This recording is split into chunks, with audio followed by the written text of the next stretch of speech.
Hello everyone, स्वागत है आपका आज की क्लास में और मैं हूं आपका नेट वाला भैया। हाँ जी, चलिए करते हैं आज की क्लास की शुरुआत। ये लास्ट क्लास में हम लोगों ने आपका कंप्लीट करा था क्या, स्टैटिस्टिक्स में स्क्यूनेस। और आज जो हम लोग है वो एक चैप्टर है क्या, कर्टेसिस, जिसमें हमें बेसिक चीजें समझनी है जिससे मेनली क्वेश्चन पूछे जाते हैं। तो आज हम उसकी चर्चा करेंगे। चलिए चलते हैं क्लास में और समझते हैं क्या कर्टेसिस। नहीं, हाँ जी सर, देखिए कर्टेसिस का मैं बेसिकली जो बताना है ना, वो बताता है कर्टेसिस पीकनेस ऑफ कर्व को, कि कितने पीक पे कोई कर्व है। नहीं, और उसी बेसिस पे डिसाइड किया है। देखिए जो कर्टिस वर्ड है वो बेसिकली आया है ग्रीक वर्ड से, जिसका मतलब होता है बल्गिनेस, कि कितना बल्गिनेस में है। ठीक है, तो उसी की चर्चा आज हमें करनी है। आइए पढ़ते हैं और एक एक करके समझेंगे भी, और फिर इसको शॉर्ट भी कर देंगे, नोट्स भी बना लेंगे कि भैया आप कितने में मेरा काम बन जाएगा। इससे ज्यादा हमको पढ़ने की जरूरत नहीं पड़ेगी। इसमें तो आधे से ज्यादा लोग खुश हो गए होंगे कि कम पढ़े रहे हैं। वाह, वेरी गुड। तो चलिए शुरू करें। हाँ जी सर, तो क्या कह रहा है देखिएगा, कह रहा था expression kurtosis is used to describe the peakness of a curve. तो देखिए कर्टेसिस का एक्सप्रेशन क्या डिस्क्राइब करने के लिए भाई साहब, पीकनेस, कि कोई कर्व कितने पीक पर जा सकता है, कितने एक्सट्रीम पर जा सकता है। आगे हम लोग ग्राफ देखेंगे, बना के भी देखेंगे और इसमें भी देखेंगे। ठीक है, हाँ जी। तो कह रहा है kurtosis is a Greek word means bulginess. किसका क्या मतलब हुआ जी, बल्गिनेस। कह रहा है in statistics kurtosis refers to the degree of flatness और peakness in the region about the mode of a frequency curve. तो मोड के फ्रीक्वेंसी कर्व में कितना पीक पे है, कितना फ्लैट पे है, इसकी चर्चा करती है कौन, करता है कौन, सर कर्टेसिस। कह रहा the degree of kurtosis of a distribution is measured relative to the peakness of normal curve. तो जो कर्टेसिस का डिग्री है वो डिस्ट्रीब्यूशन का, वो मेजर किस में करता है, रिलेटिवनेस बताता है कि भाई कौन कितना पीक पे, कौन कितना नॉर्मल कर्व में। नहीं, ठीक है, नॉर्मल कर्व मतलब मीन मीडियन मोड जहां बराबर हो। ठीक है, हाँ जी सर। अब चलते हैं, कह रहा है if we know the measure of the central tendency, dispersion, skewness, we can not still form a complete idea about the distribution as is clear from the figure. तो क्या बोल रहा है अगर हम लोग मेजर जानते हैं कि मेजर ऑफ सेंट्रल टेंडेंसी क्या होता है, डिस्पर्शन क्या होता है, स्कीवनेस क्या होता है, तो भाई साहब इस जो तुच्छ मानस है कर्टेसिस, उससे दूर कैसे रह सकते हैं। और आइए इसको हम ग्राफ के थ्रू समझते हैं। देखिए बेसिकली इस ग्राफ को मैं बना के दिखाऊं, फिर समझ में आएगा आपको ज्यादा अच्छे से, हाँ कि ना। हाँ जी सर, आइए पहले इसको समझते हैं, इस ग्राफ को हम लोग अच्छे से समझते हैं। ठीक है, ये देखिएगा, मैं एक मिनट रुकिए, मैं आपको दिखाता हूं बना के।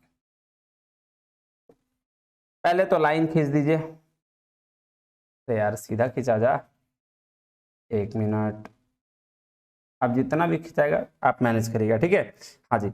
एक कर्व जो होगा, जो आपका सबसे पीक पे जाएगा, एकदम पीक पे जाएगा, और ऐसे करके ऐसे करके ऐसे करके ऐसे करके ऐसे ऐसे, ये सटेगा नहीं भाई साहब कभी, ये ध्यान दीजिएगा।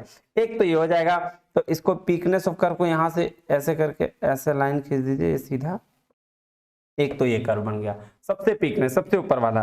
एक कब होगा जो आपका रहेगा नॉर्मल में। तो नॉर्मल में कैसे बनेगा, ये देख लीजिए, इसको चेंज कर दीजिए कलर, ये देखिए एक कलर रहेगा नॉर्मल में, तो यहां से इसको ले लीजिए,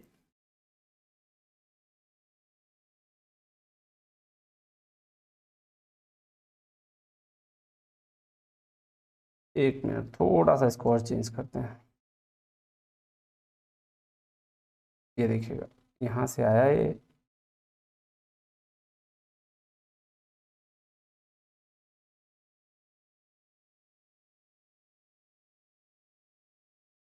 चलिए ये नॉर्मल कर्व हुआ।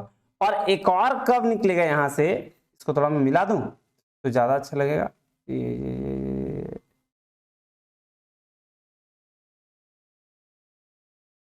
ओह, देखो मैं आप इसको समझ लेना। ठीक है, मैं इस पे ज्यादा टाइम नहीं देने वाला। ये रहा, ये रहा, बोला इस पे ज्यादा टाइम नहीं दूंगा तो बन गया। ठीक है, चलो एक और कर्व है, ये बात समझिएगा। एक ये होगा नॉर्मल, और इससे भी एक फ्लैटर्ड कर्व होता है। एक फ्लैटर कर्व यहां से ले लो, इसको ऐसे ले लो, ऐसे ले लो, ऐसे ले लो, ऐसे ले लो, ऐसे ले लो।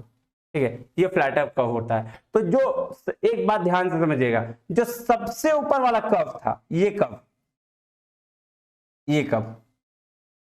इसको मोर पीक्ड कर्व कहा जाता है, सबसे ज्यादा पीक्ड। क्या बोला, एक मिनट, हाँ इसको बोला क्या जाता है, मोर पीक्ड। एक मिनट, मोर पीक्ड, ठीक है। हाँ, और इसी को हम लोग बोलते हैं लेप्टोकर्टिक, है ना जी। हाँ, तो बोलते हैं लेप्टोकर्टिक। क्लियर है कि नहीं, क्लियर है। हाँ जी। अब इसके बाद जो कर्व था मिड वाला, ये वाला, ये वाला कर्व, ये वाला, इसको हम लोग बोलते हैं मेसोकर्टिक। ठीक है, मेसोकर्टिक बोलते हैं। और यही होता है आपका नॉर्मल डिस्ट्रीब्यूशन, यही होता है नॉर्मल डिस्ट्रीब्यूशन। क्यों क्यों होता है नॉर्मल डिस्ट्रीब्यूशन, क्योंकि यहां मीन, मीडियन और मोड तीनों बराबर होते हैं। समझ में आया? मैं इसको अच्छे से लिख दूं। नॉर्मल डिस्ट्रीब्यूशन में यहां मीन, मीडियन और मोड तीनों बराबर होते हैं। समझ में आया बात? हाँ जी।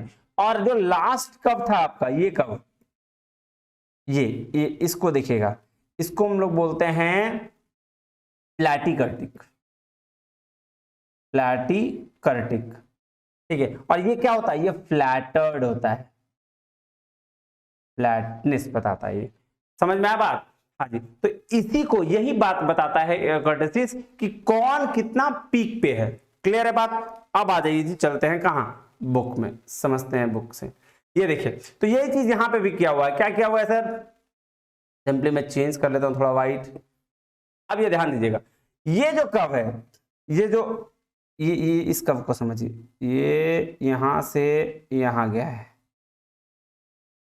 ठीक है। ये कर्व ए, ये कहलाता है क्या, ये कहलाता है लेप्टोकर्टिक। उसी तरीके से नॉर्मल डिस्ट्रीब्यूशन का जो कर्व है, जो मिडिल में है, ये वाला कर्व, ये कहलाता है जी आपका मेसोकर्टिक। और जो फ्लैटर है, जो कर्व फ्लैटर है, ये वाला, ये वाला, ये कहलाता है प्लैटीकर्टिक। अब क्योंकि इसको, ये देखिए, बीटा से, बीटा 2 से इसको डिनोट किया जाता है, B2 से इसको डिनोट किया जाता है। और ये क्या लिखा हुआ है इसको समझिए, एकदम आराम से इजी से समझेंगे।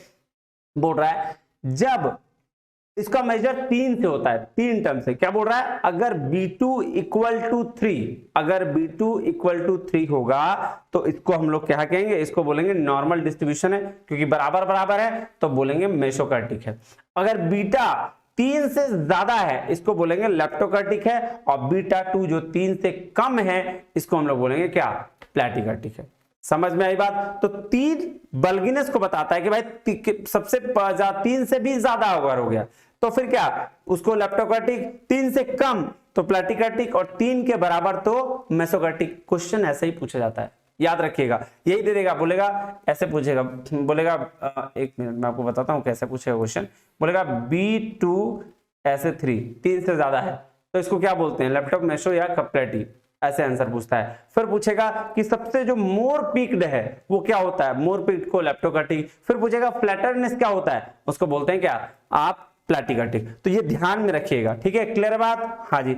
उसी तरीके से Y2 से भी मेजर किया जाता है, Y2 से भी मेजर किया जाता है इसको, 0 से बराबर तो इसको बोलेंगे मेसोकर्टिक, और 0 से ज्यादा तो इसको बोलेंगे लेप्टोकर्टिक, और Y2 0 से कम है तो इसको बोलेंगे क्या, आपको प्लैटीकर्टिक। क्लियर बात? इसी से सवाल पूछे जाएंगे आपके, ध्यान में रखिएगा इसको। समझ में आई बात? हाँ जी सर। अब चलिए चलते हैं कहां, टाइप्स ऑफ कर्टेसिस में। कितने टाइप के होते हैं इसको थोड़ा डिटेल में और पढ़ते हैं। देखिए क्या कह रहा है, लेप्टोकर्टिक कह रहा है it is a curve having a higher peak than normal curve. जो नॉर्मल कर्व है, नॉर्मल कर्व कौन वाला था, ये वाला था ना, जो थोड़ा सा नीचे, ये देखिए बीच वाला मेसोकर्टिक, यही तो नॉर्मल कर्व था। हाँ, तो इस नॉर्मल कर्व से थोड़ा हायर पीक जो होगा उसको हम लोग बोलेंगे क्या, लेप्टोकर्टिक। कह रहा है too much concentration of the near the centre. तो यहाँ पे क्या होता है, सबसे ज्यादा कॉन्सेंट्रेशन होता है सेंटर से, मतलब सेंटर बोले तो मीन से, मीन से सबसे ज्यादा कॉन्सेंट्रेशन इसी का होता है। दूसरा है प्लेटिकर्टिक। प्लेटिकर्टिक बोलते हैं कम कंसंट्रेशन वाला, मीन से सबसे ज्यादा कम कंसंट्रेशन होता है क्योंकि ये फ्लैटर होता है, ज्यादा होता है। जैसे इसको समझो, इस कर्व को ना थोड़ा और समझना जरूरी है, ये समझिए। मान लेते हैं ये मीन है, ठीक है। अब फ्लैटर वाला कर्व कहां है, यहां है, ये कर्व गया ना फ्लैटर वाला, ये तो यहां है। तो मीन से सबसे ज्यादा डिफरेंस पे कौन है, ये प्लेटिकर्टिक। इसीलिए इसको क्या बोला, इसको बोला लेस कंसंट्रेशन है, सबसे कम कंसंट्रेशन है। लेकिन जो लेप्टोकर्टिक है वो देखो, इसका डिफरेंस कहाँ है, ये यहाँ पे है। मीन से कितने कम डिफरेंस पे, ये यहाँ पे है, सबसे कम डिफरेंस पे यहाँ है ना ये, और ये देखो ये, तो सबसे कम डिफरेंस पे ये, तो इसको क्या बोला गया, इसे बोला नियरर द सेंटर, तो सेंटर से सबसे नजदीक ये है, इसीलिए इसको लेप्टोकर्टिक और हाई पीक बोला गया है। अब प्लेटिकर्टिक, सॉरी मेसोकर्टिक, मेसोकर्टिक क्या बीच में है, ये बीच में है, ये देखो। तो इसीलिए इसको मीन से सेंटर बोला गया। नॉर्मल डिस्ट्रीब्यूशन की बात कही गई कि जितना मीन से डिफरेंस इधर होगा उतना ही मीन से डिफरेंस इधर होगा, यानी कि मीन यहां लिख दो मोड, यहां लिख दो मीडियन, और यहां लिख दो मोड इस बीच वाले वैल्यू पर। तो मीन बराबर मोड इक्वल टू मीडियन। तो इसीलिए इसको बोला जाता है क्या, इसको बोला जाता है आपका नॉर्मल डिस्ट्रीब्यूशन। कम समझ में आई बात, आइए देखते हैं। कह रहा प्लेटिकर्टिक क्या बोल रहा है, बोल रहा है a curve having lower peak, जो कम लोअर पीक है, flatter than the normal curve, normal curve से और फ्लैटर है। There is a less concentration of inner the centre, तो सेंटर से उसका लेस कंसंट्रेशन रहेगा, उसको हम लोग क्या बोलेंगे, प्लेटिकर्टिक। और मेसोकर्टिक क्या हो गया, कह रहा है it is a curve having a normal peak or normal curve, there is a equal distribution around the center value mean. In such case mean, median and mode are equal. समझ में आई बात, मीन मीडियन मोड क्या होगा, यहाँ equal हो जाएगा। मैं एक बार ये और समझा दूं क्या, यहाँ भी वही वैल्यू चीज, यहाँ भी वही चीज है। आप इसको समझ सकते हो कि मीन, ये मीन हो गया सेंट्रल वैल्यू, यहाँ से सबसे कम कौन, सर सबसे कम ये वाला, एक्चुअली इसमें थोड़ा गलत दिया गया, इसको यहाँ ले लो, ये सबसे कम ये, और ये भी सबसे कम, ठीक है। मीडियन में कौन, ये ठीक है, और सबसे ज्यादा फ्लैटर ये डिस्टेंस में कौन, ये। तो जो मोर पिक्ड बता रहा है वो सबसे क्लोजर होगा किसके, मीन के, और इसके क्या बोलते हैं दोनों साइड में, राइट साइड और लेफ्ट साइड। जो आपका नॉर्मल बता रहा है यानी कि ये वाला कर्व, ये वाला क्या होगा, बराबर होगा मोड के भी और मीडियन के भी, दोनों के बराबर होगा। क्लियर है, तो ये बात ध्यान में रखिएगा। इसीलिए इसमें बोलता है मेसोकर्टिक मीन मीडियन मोड और बराबर होता है। आइए अब चलते हैं नेक्स्ट, क्या बोल रहा है, कह रहा कर्टेसिस इज मेजर्ड बाय B2। देखिए एक minute, kurtosis is measured by B2 read of beta 2, ठीक है। कह रहा which is defined as a given by, देखिए कर्टे B2 का फॉर्मूला क्या है, U4 डिवाइड बाय U2 का स्क्वायर। ये लार्ज पॉपुलेशन, सॉरी ये पॉपुलेशन डेटा के लिए, और B2 यहाँ ये M4 डिवाइड बाय M2 का स्क्वायर, ये सैंपल डेटा के लिए। ऐसे इसको मेजर कर सकते हैं। तो मेजर ऑफ कर्टेसिस का फॉर्मूला क्या, fourth central moment divided by second central moment का स्क्वायर। अब देखिए इसका इंटरप्रिटेशन किया गया है, जो B2 वाला बात बताया था ना, उसी का इंटरप्रिटेशन किया गया है कि the value of B2 is interpreted as follows। अगर B2 ज्यादा है 3 से, the curve is more peaked than the normal curve, और इसी को क्या बोलते हैं, लेप्टोकर्टिक बोलते हैं। तो इसका मतलब सिंपल क्या हो गया, सिंपल हो गया कि अगर B2 ज्यादा होगा 3 से तो इसको हम लोग बोलेंगे मोर पिक्ड या लेप्टोकर्टिक। फिर नेक्स्ट चले, नेक्स्ट बोल रहा है if the B2 is less than 3 the curve is less peaked than the normal curve, और इसको बोलेंगे प्लेटिकर्टिक। और तीसरा क्या है, B2 इज इक्वल टू 3, अगर B2 3 के बराबर है इसको बोलेंगे हैविंग द मॉडरेट पीक, और इसको बोलेंगे क्या, मेसोकर्टिक। अब देखिए अल्टरनेटिव मेजर Y2 वाला बताया था ना अभी कि एक बीटा 2 से एक Y2 से मेजर करते हैं। तो कह रहा ये था आपका, ये जो मेजर था वो मेजर मेन मेजर था एब्सोल्यूट, और इसके बाद था अल्टरनेटिव मेजर। दो मेजर होते हैं कर्टेसिस के, एक B2 से मेजर किया जा सकता है, एक Y2 से। तो अल्टरनेटिव मेजर क्या हुआ, sometimes the kurtosis measure by Y2 read as a gamma 2, तो ये अल्फा था, ये गामा। कह रहा which is defined by given by Y2 equal to B2 minus 3 U2 square divide by U2 का स्क्वायर माइनस 3। तो ये फॉर्मूला है, इस पे ज्यादा ध्यान नहीं, बस इसको याद ऐसे देख लीजिएगा, जरूरत नहीं है इसको आगे डीप जाने का। अब इसका इंटरप्रिटेशन देखिए, ये इंपॉर्टेंट है। कह रहा है interpretation, the value of gamma is equal to, तो y2 और b2 माइनस 3 इक्वल टू 0, इसको मेसोक्रेटिक बोलेंगे। इफ y2 और b2 माइनस 3 0 से बड़ा है तो इसको लेप्टोक्रेटिक बोलेंगे, और 0 से जब छोटा है तो इसको प्लेटोक्रेटिक बोलेंगे। यही काम है बस, और कोई काम नहीं है किसका, कर्टेसिस का, यही इसमें ध्यान देना है। कह रहा if it is easier to interpret the curtices by calculating b2 instead of y2। ठीक है, अब आइए क्या बोलते हैं इसको, मोमेंट्स। देखिए जी 4 मोमेंट्स होते हैं, ठीक है, first moment, second moment, third moment और फोर्थ मोमेंट। तो फर्स्ट मोमेंट जो हम लोग मीन को बोलते हैं, सेकंड मोमेंट जो वेरिएंस को बोला गया, थर्ड मोमेंट जो है स्क्यूनेस को बोला गया, और फोर्थ मोमेंट कर्टेसिस को बोला गया है। ठीक है, इसीलिए मोमेंट्स की बात करी गई। देखिए यहाँ पे ये चार्ट है, आपको क्लियर समझ में आ जाएगा। मैं थोड़ा इसको और बड़ा कर देता हूं तो जिससे और ज्यादा क्लैरिटी आ जाएगी। देखिए moment number 1 mean central tendency हो गया, इसका फॉर्मूला हो गया। मोमेंट नंबर 2 वेरिएंस हो गया, वोलेटिलिटी चेक करता है, डिस्पर्सन में आ गया, इसका फॉर्मूला ये हो गया। स्क्यूनेस सिमेट्री बताता है, पॉजिटिव या नेगेटिव, है ना। स्क्यूनेस जब हम लोग लास्ट क्लास में पढ़े थे देखे थे क्या, सिमेट्री सेम लेवल पे नहीं होता, असिमेट्रिकल होता है ना, तभी तो पॉजिटिवली स्क्यूड और नेगेटिवली स्क्यूड की बात करता है, और इसका फॉर्मूला ये हो गया। कर्टेसिस शेप की बात करता है, टॉल है या फ्लैट है, और इसका फॉर्मूला ये हो गया। क्लियर है बात। आइए अब इसको देखते हैं क्या कह रहा है। कह रहा the shape of any distribution can be describe by its various moments. तो एक डिस्ट्रीब्यूशन का जो शेप है वो अलग अलग मोमेंट से डिस्क्राइब किया जा सकता है। क्या है, कह रहा द फर्स्ट 4 आर, द पहला क्या है, द मीन। मीन क्या बोलता है, which indicate the central tendency of a distribution. तो जो मीन है वो सेंट्रल टेंडेंसी ऑफ किसी भी डिस्ट्रीब्यूशन का सेंट्रल टेंडेंसी डिफाइन करता है, तो ये पहला नंबर हो गया। Second moment is variance. Variance क्या बोलता है, विच इंडिकेट द विड्थ और डेविएशन, जो डेविएशन चेक करके बताता है उसको हम लोग बोलते हैं वेरिएंस, और ये सेकंड मोमेंट है। और the third moment is skewness. Third moment क्या है, स्क्यूनेस है। तो स्क्यूनेस क्या करता है, which indicate the asymmetric learning to the either left or right. Left जा रहा है, राइट जा रहा है, वही चेक करके बताता है, पॉजिटिवली स्क्यूड या नेगेटिवली स्क्यूड। फोर्थ मोमेंट है kurtosis, which indicate the degree of central peakedness और equivalently the fatness of the outer tails. तो ये पीकनेस को बताता है, बल्गीनेस को बताता है कौन, सर आपका कर्टेसिस। देखिए इसको याद करने का क्या तरीका है, कौन सा कौन मोमेंट है, तो इसका मतलब एक मस्त सा निमोनिक्स है जो अपने आप को हमेशा आप कहिए कि I am very sweet and kind. I am very sweet and kind, हाँ वो तो हो गए, बहुत स्वीट बहुत काइंड। तो इसको M for mean, V for variance, S for skewness और K for कर्टेसिस। ठीक है, क्लियर है बात। हाँ जी, तो ये इसका निमोनिक्स है, इसको याद कर लीजिएगा। अब मैं आपको एक शॉर्ट नोट्स बता देता हूं कि कर्टेसिस में क्या क्या लिखने से आपका काम बन जाएगा। आइएगा इतना लिख लीजिए, काम आपका बन जाएगा। बहुत शॉर्ट चैप्टर है, कुछ है खास नहीं इसमें, इसलिए इसको ज्यादा दिमाग नहीं लगाना है। अगली क्लास में कोरिलेशन की तैयारी करेंगे। तो देखिए कर्टेसिस का नोट्स कैसे बना लें, कर्टेसिस में क्या क्या इंपॉर्टेंट है। तो बोला पहला क्या, comes from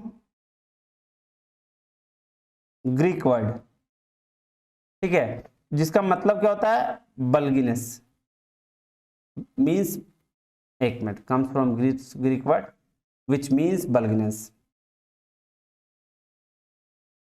which means bulginess। देखिए दूसरा क्या, ठीक है, बोला पीक्डनेस ऑफ कर्व को बताता है, पीक्डनेस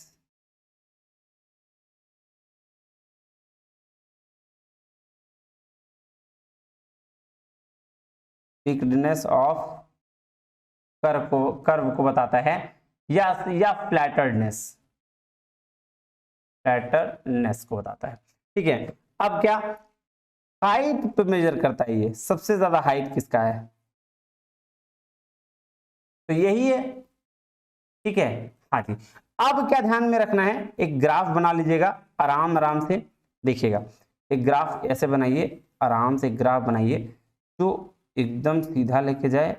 ठीक है, मैं इसको ज्यादा दिमाग नहीं लगा रहा हूं, ठीक है, एक ऐसे हो जाए और एक ग्राफ आपका फ्लैटर हो जाए। ठीक है, इसमें सर ये टच नहीं करेगा, ये टच नहीं करेगा, ये यहाँ जाएगा। ठीक है, और ये यहाँ जाएगा, तो ध्यान रखिएगा। ये इसको बोल दीजिए आप क्या, इसको बोल दीजिए लेप्टोकर्टिक, इसको बोल दीजिए मेसोकर्टिक, मेसोकर्टिक, और इसको बोल दीजिए प्लेटिकर्टिक, प्लेटिकर्टिक। ठीक है, हाँ। और अब बस आपको याद क्या करना है, ये भी एक चीज, बस इतना ही लिखिएगा, इससे ज्यादा मत लिखिएगा। B2 अगर बराबर है 3 के, ये होता है नॉर्मल डिस्ट्रीब्यूशन।